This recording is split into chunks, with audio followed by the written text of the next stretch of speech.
Students, अब हम देखेंगे नेक्स्ट टॉपिक मुक्त इलेक्ट्रॉनों का माध्य मुक्त पथ, शांति काल तथा अनुगमन वेग, mean free path, relaxation time and drift velocity of free electrons.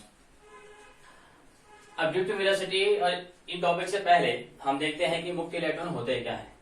हम सभी जानते हैं कि ठोसों में जो धातुएं होती हैं वे विद्युत की सुचालक होती हैं, और धातुएं विद्युत सुचालक क्यों होती हैं इसे हम इलेक्ट्रॉन सिद्धांत के आधार पर समझ सकते हैं। तो धातुओं में जो नाभिक होते हैं उन नाभिकों से चारों ओर विभिन्न जो कक्षाएं होती हैं, और इन कक्षाओं से दूरी बढ़ने के साथ साथ नाभिक के साथ इन कक्षाओं के इलेक्ट्रॉन का आकर्षण बल क्या होता है, कम होता जाता है। और बाह्यतम कोश की दूरी नाभिक से बहुत अधिक होने पर जो अंतिम कोश के इलेक्ट्रॉन होते हैं, इन इलेक्ट्रॉनों को इन धातुओं के बाह्यतम कोश से आसानी से हटाया जा सकता है, और ये इलेक्ट्रॉन हल्के से घर्षण बल के द्वारा या रगड़ करके क्या होते हैं आपके इसके कक्षा से बाहर आ जाते हैं।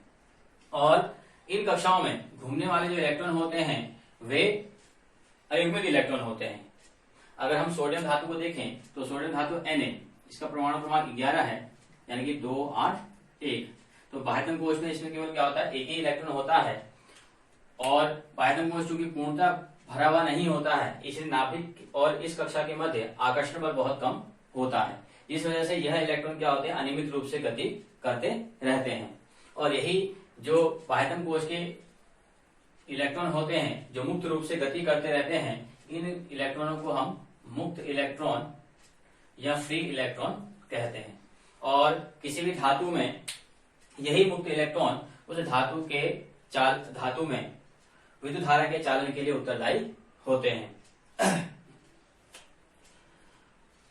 और अगर देखा जाए तो किसी भी धातु में ये मुक्त इलेक्ट्रॉनों की संख्या लगभग 10⁻29 पर मीटर क्यूब होती है, और धातु के आधार पर इनकी संख्या बदलती रहती है। और जिन धातुओं में मुक्त इलेक्ट्रॉन संख्या जितनी ज्यादा होगी वे धातुएं उतनी ही अच्छी सुचालक होंगी, और जिनमें संख्या कम होगी वे क्या होती है, धारा का चालन कम करती हैं। और जैसा कि हमको ज्ञात है कि चांदी जो है सबसे अच्छी सुचालक धातु है, इसका चालन, इसमें धारा का चालन जो होता है वो बहुत ज्यादा होता है। तो ये तो हो गया मुक्त इलेक्ट्रॉन। इसके पश्चात हम देखते हैं कि माध्य मुक्त पथ होता क्या है।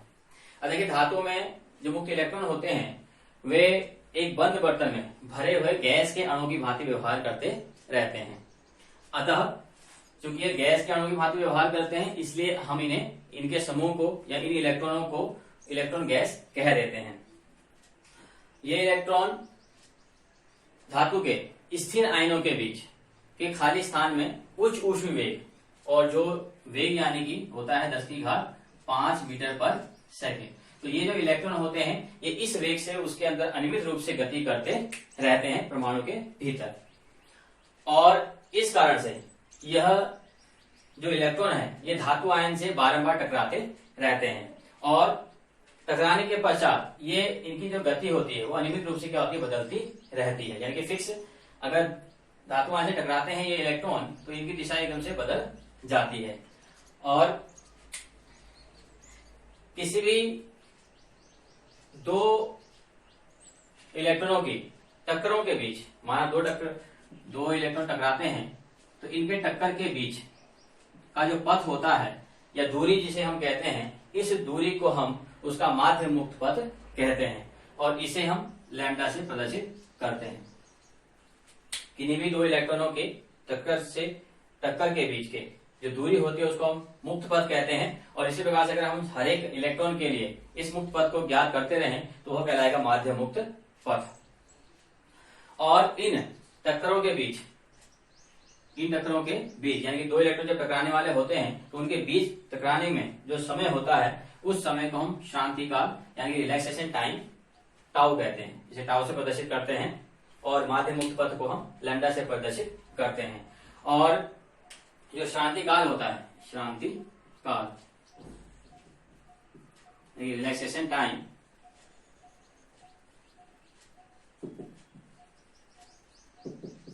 यह होता है टाउ इक्वल टू माध्य मुक्त पथ लैम्डा अपॉन VRMS, यानी कि इलेक्ट्रॉनों का वर्ग माध्यम मूल वेग। इस आधार पर हम टाउ यानी शांति काल की गणना कर सकते हैं। अब धातु के मध्य जब इलेक्ट्रॉन बार बार टकराते रहते हैं और उनके अगर हम ऊष्मीय वेग को हम u1, u2, u3 इसी प्रकार से un ले लें, u1, u2, u3 ये हो गए इलेक्ट्रॉनों के ऊष्मीय, विभिन्न इलेक्ट्रॉनों के मुक्त इलेक्ट्रॉनों के ऊष्मीय वेग। तो धातु के मध्य जो मुक्त इलेक्ट्रॉनों का जो ऊष्मीय वेग होते हैं उनका जो माध्य होता है यानी कि उनका जो मीन होता है वो सदैव क्या होता है, शून्य होता है। अर्थात अगर हम देखें तो u1 प्लस u2 प्लस इसी प्रकार से plus un upon number of free electron यानी मुक्त इलेक्ट्रॉन की संख्या।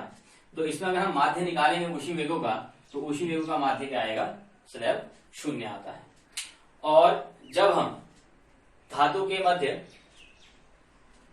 विभवांतर लगाते हैं या किसी धातु को हम क्या करते हैं, धातु की तार जो है उसको अगर हम बैटरी से जोड़ देते हैं और उसके सिरों के बीच विभवांतर स्थापित करते हैं तो विभवांतर स्थापित करने के बाद उसमें विभवांतर कह लें या वैद्युत क्षेत्र स्थापित हो जाता है। तो इस वैद्युत क्षेत्र के कारण जो इलेक्ट्रॉन होते हैं वे अधिकतम वेग से गति करने लगते हैं और अधिकतम वेग से गति करते थे टक्करें क्या होती, बढ़ जाती हैं। तो इस अधिकतम वेग को ही हम अनुगमन वेग कहते हैं। यानी कि किसी भी तार के या परिपथ के सिरों के मध्य अगर हम विभवांतर आरोपित करते हैं तो विभवांतर आरोपित करने पर उसमें जो उपस्थित मुक्त इलेक्ट्रॉन होते हैं उनका वेग एकदम से बढ़ जाता है और इस वेग के बढ़ने को ही हम ड्रिफ्ट वेलोसिटी कहते हैं कि वेग का ड्रिफ्ट हो जाता है, बढ़ जाता है एकदम से। तो इसी को हम ड्रिफ्ट वेलोसिटी यानी कि अनुगमन वेग कहते हैं।